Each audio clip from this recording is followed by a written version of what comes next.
Ottawa. The re-election campaign of Prime Minister Justin Trudeau of Canada was thrown into turmoil on Wednesday when a photograph surfaced of him wearing brownface makeup at a 2001 private school party. The photograph had been taken when Mr. Trudeau, then a 29-year-old teacher, attended an Arabian Nights-themed costume gala at the West Point Grey Academy in Vancouver, British Columbia, according to Time magazine, which published the image. Speaking with reporters aboard his campaign plane, Mr. Trudeau, who has long championed the rights of racial minorities in Canada, confirmed that he was in the photo and that he was dressed as Aladdin. This is something I shouldn't have done many years ago, Mr. Trudeau said. It was something that I didn't think was racist at the time, but now I recognize it was something racist to do, and I am deeply sorry. He added, I am going to be asking Canadians to forgive me. The photograph appeared in the Scola's 2001 yearbook, Time said, adding that it had obtained a copy of the yearbook, The View, from a Vancouver businessman who first saw the image in July and felt that it should be made public. Mr. Trudeau, the Liberal Party leader, began his re-election campaign just 1 week ago.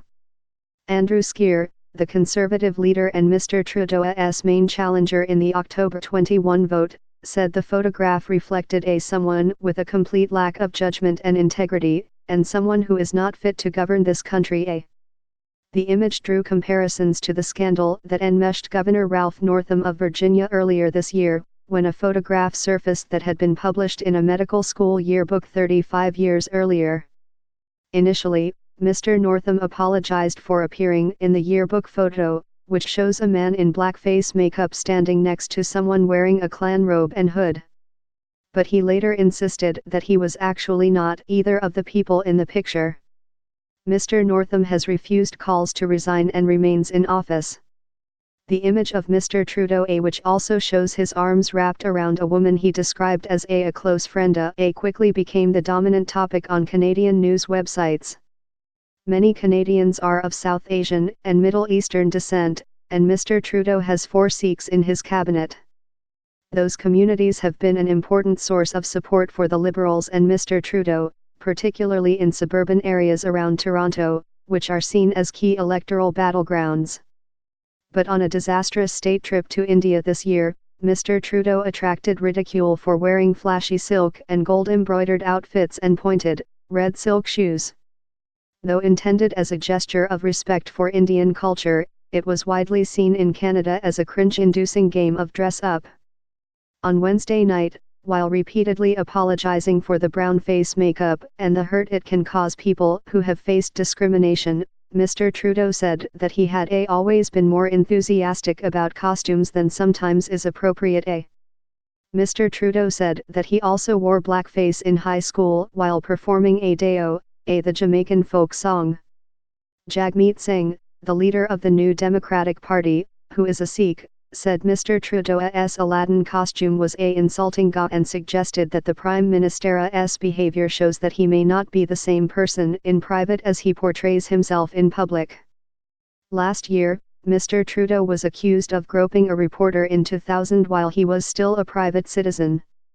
Mr. Trudeau rejected the allegation, and it was largely forgotten. Who is the real Mr. Trudeau? Mr. Singh asked reporters. Is it the one behind closed doors, the one when the cameras are turned off that no one sees? Is that the real Mr. Trudeau? Because more and more, it seems like it is. Mustafa Farooq, the executive director of the National Council of Canadian Muslims, said that he found the photograph deeply saddening. The wearing of blackface/brownface is reprehensible, and harkens back to a history of racism and an Orientalist mythology, which is unacceptable, Mr. Farooq said. The photograph is the second blow to Mr. Trudeau's carefully cultivated image as a politician offering new, sunny ways to politics. Mr. Trudeau has long described himself as a feminist, and he formed a gender-balanced cabinet when he took office in 2015. He also made Indigenous issues a priority. But earlier this year, it emerged that when Jody Wilson-Raybould was Justice Minister and Attorney General, she felt that Mr. Trudeau and an aide improperly pressured her to seek a settlement in a corruption case involving an engineering company based in Montreal. Mr. Trudeau wanted the company, SNC-Lavalin, to be fined to avoid a criminal conviction that would bar it from government work, a large part of its business. His motive, he said, was to save jobs. But Mr. Trudeau's explanation appeared to be swamped by a broad sense among many Canadians that he and a group of mostly male aides had ganged up on an Indigenous woman to protect the Liberal Party's fortunes in Quebec. Mr. Trudeau said on Wednesday that he had begun calling supporters who belong to racial minority groups and members of his caucus and cabinet to apologize. Political analysts noted that for Mr. Trudeau, a prime minister of the Instagram age who has meticulously constructed a global image as a progressive, the photograph of him in brownface could be damaging. It could repel some progressive voters who are against any kind of cultural appropriation and especially blackface, said Jean-Fran Ois-Daoust, an expert in public opinion at McGill University. It can undermine the aura he has tried to create. But Mr. Daoust said it was important not to overstate the effects of an 18-year-old event.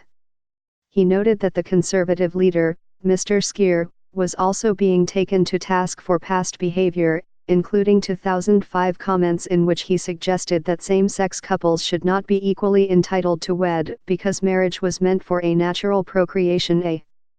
Barry Kay, a political science professor at Wilfrid Laurier University in Waterloo, Ontario, said the revelation was embarrassing and potentially damaging for Mr. Trudeau, but cautioned that it was too early to determine its effect on the campaign.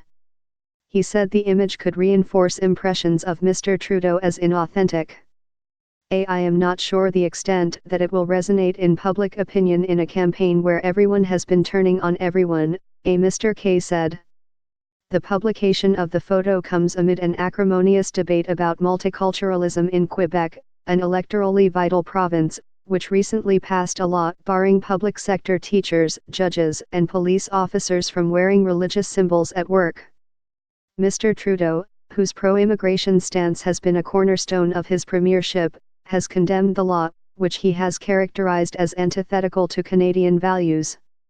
He also suggested that the federal government may join in legal challenges to it.